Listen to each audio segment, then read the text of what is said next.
Salut tout le monde, aujourd'hui on va accueillir Jérémy Rosely qui est le directeur France de N26. On va parler avec lui pendant 20 minutes d'innovation, d'expérience utilisateur et de finance évidemment autour des enjeux de N26. J'ai plein de questions pour lui, il arrive là d'une minute à l'autre. Bonjour. Hello. Vous allez bien? Ça va et toi? Ça va? Enchanté Jérémy, Romain, vous allez bien? Ouais. On peut se tutoyer, non? On se tutoie? Ouais. Bon, super. J'ai passé 20 minutes avec le directeur France de N26, Jérémy Rosely. N26 est une néobanque fondée en 2013 et valorisée en 2020 à plus de 9 milliards de dollars et 7 millions de clients. On a pu parler avec Jérémy d'innovation, d'expérience utilisateur et évidemment de crypto-monnaie. Bon, on va passer 20 minutes ensemble. C'est 12 minutes de plus qu'il n'en faut pour ouvrir un compte chez N26. Effectivement. 8 minutes. Et encore, je pense que tu peux faire mieux. Toi, à mon avis, tu as été plus vite que 8 minutes. Mais Vous communiquez sur 8 minutes pour ouvrir un compte bancaire. Exactement. Tu peux être le dimanche après-midi dans ton canapé, tranquille. Tu as juste besoin de remplir les informations dont on a besoin, ton adresse, ton numéro de téléphone, faire un selfie, prendre une photo de ta carte d'identité et ça y est. Comment vous y êtes arrivé? Grâce au téléphone mobile, en fait. Il y a 10 ans, si tu veux, tu n'avais pas le smartphone tel qu'on connaît aujourd'hui où tu peux faire des photos, où tu peux faire des selfies. Donc ça a rendu possible en fait tout un champ du possible et notamment la capacité de faire tout ce que tu aurais fait dans une agence traditionnelle il y a 10 ans. Mais un dimanche après-midi, qui est-ce qui vérifie ça? Il y a des personnes qui vérifient ça un dimanche après-midi. Bien sûr, on a des équipes. Il y a des algorithmes, mais il y a aussi des personnes. Donc ça, c'est pour les ouvertures de compte. Puis après, tu regardes, c'est pas parce qu'on est dimanche qu'on n'a pas aussi, par exemple, un service client qui est disponible, en 5 langues d'ailleurs, pour répondre à tes questions. Tu considères que c'est un tour de force ou c'est juste les banques traditionnelles qui sont à la traîne aujourd'hui? Je suis un peu entre les deux, hein. Honnêtement. D'abord, la réalité. Alors toi, tu es peut-être un tout petit peu plus jeune que moi, mais la réalité, c'est que les banques traditionnelles, c'est les mêmes que dans les années 90. Moi, j'ai la même expérience que quand j'allais dans une banque traditionnelle à l'époque. Et d'ailleurs, si tu rentres dans une agence, c'est un bon spatio-temporel. Ça n'a pas changé depuis un certain temps. Donc ça, c'est une réalité. Et après, il y a la technologie qui nous permet de faire ça aussi. Donc ça, c'est des choses qui n'auraient pas été possibles il y a 7-8 ans. Qu'ils sont et de toute façon on voit que la technologie bouge aussi, donc on s'adaptera aussi à la technologie. Je pense qu'il y a encore 5 ans on utilisait des cartes, maintenant on utilise le mobile pour payer et ça va continuer à évoluer, donc de toute façon nous notre métier c'est de continuer à innover et vraiment se développer avec la technologie. N26 c'est une néobanque. Quelle est la différence avec des banques en ligne et les banques traditionnelles? Alors, je pense que la différence, elle est très simple. C'est la différence entre un téléphone mobile et un téléphone fixe. Tu vois, je pense très simplement, c'est-à-dire que tu as ton téléphone mobile, tu l'as toujours sur toi. Ouais, ok. Ça marche en instantané. Dès que tu as besoin de quelque chose, ça marche, tu l'as dans ta poche. Téléphone fixe, tu sais pas où il est. À l'époque, ça coûtait encore de l'argent. Maintenant, on sait même plus ce que ça coûte. D'ailleurs, comme une banque traditionnelle, on sait pas ce que ça coûte. Et en fait, ça te sert pas vraiment. Donc ça, c'est une vraie différence avec les banques traditionnelles. Les banques en ligne, en fait, c'est simplement souvent des filiales de banques traditionnelles. Donc pour eux, en fait, c'est des canaux de distribution de produits. Elles n'ont pas réinventé l'expérience utilisateur. Pour elles, c'est juste un site web. On va continuer à vendre des produits que la banque traditionnelle essaye de vendre. Alors que dans une néobanque, N26 par exemple, mais il y en a d'autres, l'idée, c'est vraiment de reconstruire la banque. Donc on est une vraie banque, ça c'est important de le préciser, donc on respecte toute la réglementation bancaire. Mais on a repensé toute l'expérience utilisateur. Donc la régulation vous ennuie autant que des grosses banques? C'est la même réglementation pour tout le monde. Ça, je pense qu'il faut être assez clair aussi. Simplement, on fait beaucoup d'efforts et ça se voit pas. En fait, toute la difficulté, c'est de faire tous les efforts pour que ça soit extrêmement simple pour le client. Donc c'est ça notre travail. J'ai l'impression que, par exemple, si j'en parle à ma mère, la ligne est très fine entre les outils de N26 et ce que proposent les banques traditionnelles. Sauf que ça se remarque surtout dans votre expérience utilisateur. Alors, il y a beaucoup de choses. Je pense que ce que tu peux voir, c'est que oui, les banques traditionnelles ont investi de toute façon, et je pense que ça a été accéléré d'ailleurs avec le Covid. Elles n'ont pas eu le choix. Elles n'avaient pas le choix, ils ne pouvaient pas ouvrir leurs agences bancaires, donc il y avait une réalité.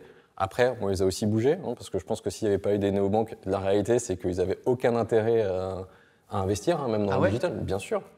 Malgré les réseaux sociaux, malgré... C'est la réalité. Pourquoi tu investirais en fait, dans un nouveau canal qui finalement viendrait cannibaliser tes propres revenus? C'est pour ça que les banques en ligne n'ont jamais marché en France. Elles appartiennent toutes à des banques traditionnelles. C'est pour ça qu'aujourd'hui, typiquement, on est content de faire bouger le marché en général sur ces sujets-là.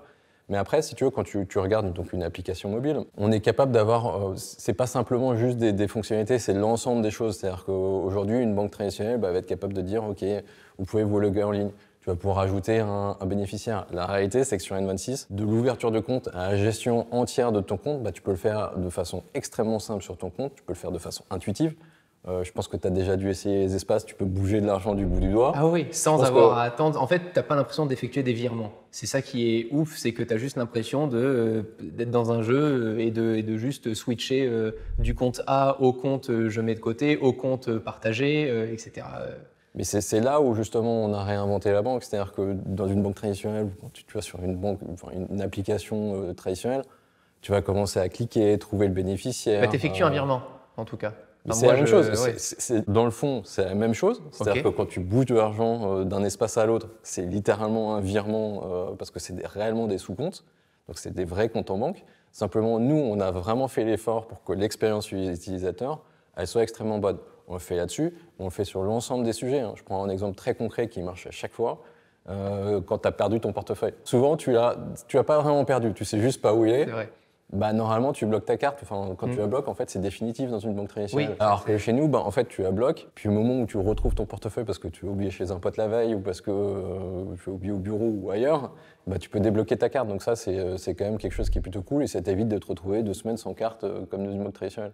Et d'ailleurs, je ne sais pas si tu as remarqué, mais dans une banque traditionnelle, le numéro que tu dois appeler quand tu as perdu il est sur la carte. Donc quand tu as perdu ta carte, c'est magique. Oui, c'est vrai. Alors, moi, j'ai aussi le petit numéro sur l'app, etc. Mais c'est vrai que, vu de ce principe-là, c'est un peu con. C'est vrai. Puis ils auraient pu les redesigner quand même, je pense, depuis les années 90. C'est vrai qu'on a les mêmes cartes.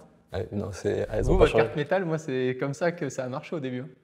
Beaucoup de gens, franchement. C'est une vraie carte métal, c'est du métal, quoi. Mais tu sais que même à l'époque, on avait du mal à les produire assez rapidement. C'est-à-dire on avait vraiment cette problématique. Le côté hype. Ah mais même les producteurs n'arrivaient pas à les produire assez rapidement pour nous. Comme un peu les cartes black à l'époque. Les gens, ça fait partie de ces sujets-là où vraiment, c'est pas que de l'hype, parce qu'il y a un vrai sujet, il y a un vrai produit derrière.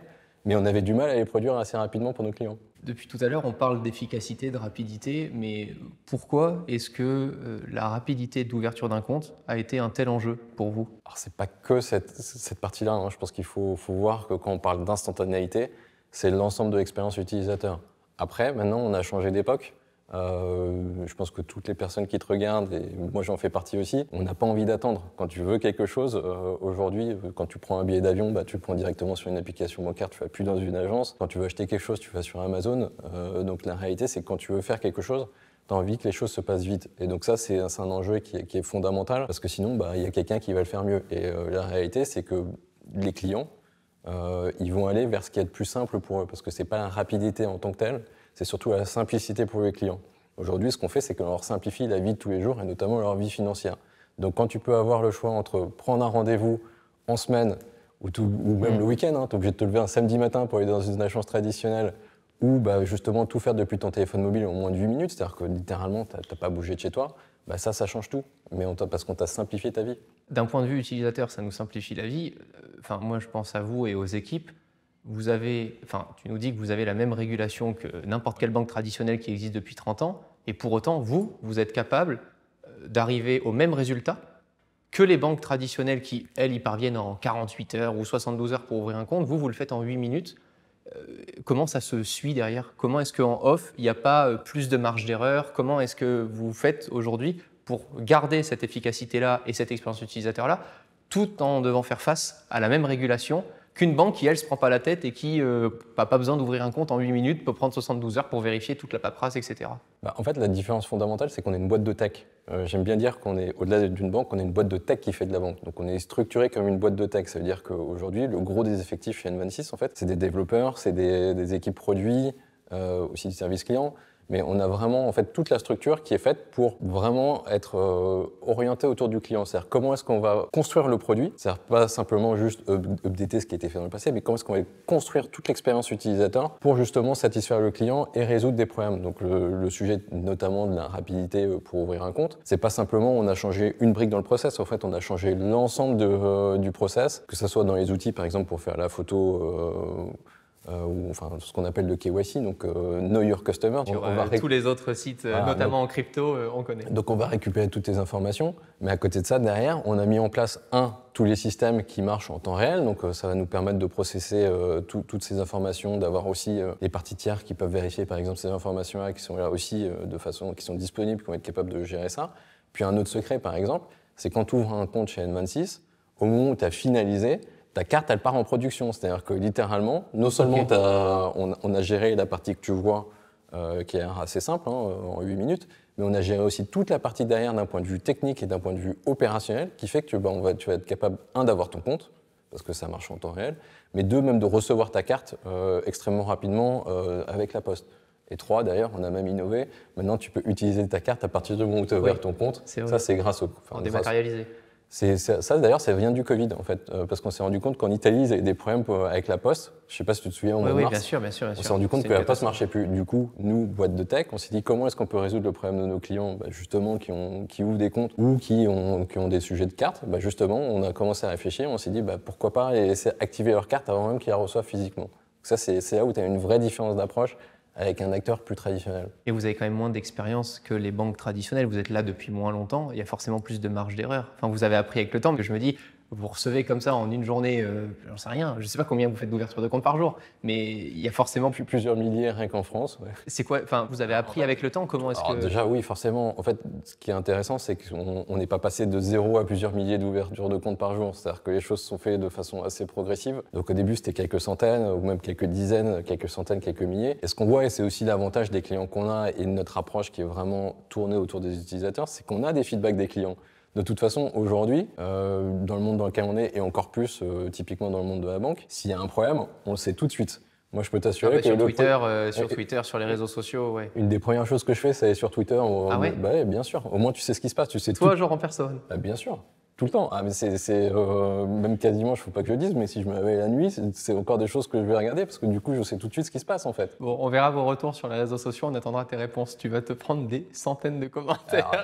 Alors, ça, le challenge, c'est répondre à beaucoup de commentaires. Alors, c'est pas moi qui réponds maintenant. J'ai pu enfin mettre en place des équipes pour nous aider là-dessus, mais ça aussi, c'est typiquement des choses où c'était pas le cas chez les acteurs traditionnels. C'est là où on innove. Tu vois, la plupart des clients, toi, mais plein d'autres personnes, ils ont le réflexe d'aller sur les réseaux sociaux. Il faut aussi qu'on y soit en tant que banque. Mais tu as remarqué le fait qu'on ait pu profiter des néobanques comme N26 pour justement faire des choses qu'on ne pouvait pas faire si on voulait faire des choses illégales, des choses comme ça, etc. Moi, je me dis, j'ai envie de faire des trucs un peu louches, etc. J'ai plus de facilité à les faire avec une banque qui m'ouvre vite mon compte en 8 minutes que plutôt que d'aller voir le banquier du coin qui va m'embêter pendant 4 jours. Quoi. Non, tu as plus rapidement essayé. Okay. Mais ça ne veut pas dire que tu vas réussir. C'est ça la réalité aussi. Et on a les mêmes systèmes de contrôle. On est même plutôt en avance sur ces sujets-là, où on va être capable justement de regarder ce qui se passe. Et dans certains cas aussi, ça peut nous amener à fermer des comptes. Mais on est très sur la lutte contre la fraude, sur la lutte contre le blanchiment. C'est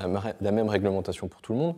Mais 2 aussi, c'est des choses où on veut être pionnier parce que aussi c'est pour protéger nos clients d'une façon ou d'une autre. Empêcher les fraudeurs, c'est protéger l'argent des clients. Donc ça, c'est quelque chose qui est fondamental pour nous. Quand tu ouvres un compte, en fonction de ta typologie, je ne sais pas si tu es jeune, si c'est ton métier ou autre, on va être capable d'avoir un facteur de risque. Donc on va regarder plus ou moins certains types de profils pour être capable de détecter potentiellement des fraudes. Donc ça aussi, c'est des choses qu'on regarde. De façon quotidienne, même toutes les secondes, on a des systèmes qui fonctionnent en temps réel sur ces sujets-là.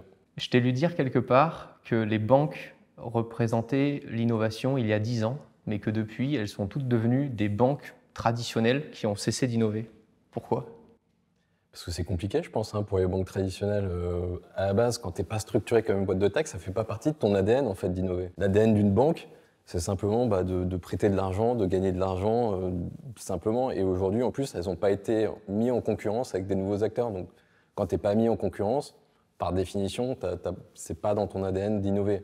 Quand tu as des nouveaux acteurs comme N26, mais il y en a d'autres, la réalité, c'est que nous, on est une boîte de tech, on se bat tous les jours, littéralement, sur qu'est-ce qu'on va pouvoir apporter comme innovation aux clients. Et comme nos équipes produits sont limitées, on se bat en interne littéralement sur qu'est-ce qu'on va pouvoir pousser en premier auprès de nos clients. Tu vois, nous, c'est vraiment ça nos challenges en interne, c'est comment est-ce qu'on va pouvoir apporter des nouveaux produits, des nouvelles fonctionnalités, Et moi, je me bats beaucoup d'ailleurs pour des spécificités aussi françaises. La première chose que j'ai fait quand je suis arrivé, c'est pouvoir imprimer son RIB. Ça, c'est super français. Dans les autres pays, tu as ton IBAN, ça marche partout. En France, tu as besoin d'imprimer ton RIB. Donc la première fonctionnalité pour laquelle je me suis battu, qui n'est pas une innovation, c'est d'avoir le petit bouton RIB. C'est d'avoir le bouton pour pouvoir imprimer vrai. ton RIB en France. Tu vois. Mais ça, c'était il y a 5 ans, donc depuis maintenant, on fait des trucs quand même un peu plus cool. Mais la réalité, c'est comment est-ce qu'on est capable de tous les jours de se dire ça va être cool, c'est ce que les clients ils attendent. Parce que c'est vraiment, nous, on construit la banque qu'on aimerait avoir en tant que client. On est tous clients, donc on a une bonne idée et on passe beaucoup de temps à discuter avec les clients. C'est qu'est-ce qu'on est capable d'apporter aux clients qui leur simplifie la vie de tous les jours. Là, vous en êtes au même moment que lorsque les banques traditionnelles ont cessé d'innover, à peu près 10 ans. Qu'est-ce qui nous dit juste que N26 ne va pas, elle aussi, grossir, devenir une très grosse banque à l'international et cesser d'innover à son tour? Alors, la réponse est non, ça c'est sûr, je peux t'assurer qu'on va continuer. Je pense que quand tu parles à des acteurs traditionnels, c'est pas 10 ans, elles ont toutes plus de 100 ans pour la plupart d'entre elles. Mais vous en êtes à 10 ans à peu près. Nous, on s'est lancé il y a 7 ans. La réalité, c'est qu'on a beaucoup de sujets dans les tuyaux, donc malheureusement, je peux pas tout te dire, mais je sais que par exemple, on va parler de crypto, de choses comme ça. Est-ce que ça passera par la crypto pour toi, l'innovation? Pas que par là, en fait. C'est là où on sait que ça fait partie, c'est un des sujets, mais c'est une classe d'actifs, si tu veux. Donc on a beaucoup de sujets où on a beaucoup de projets en cours. C'est ça toute la frustration, parce qu'on est quand même dans un temps un peu plus lent, qui est la banque. Donc c'est pas simplement une feature dans une application de photo où c'est rapide. Nous, ça prend un certain temps quand même de lancer des fonctionnalités et des produits, mais on a énormément de projets en cours.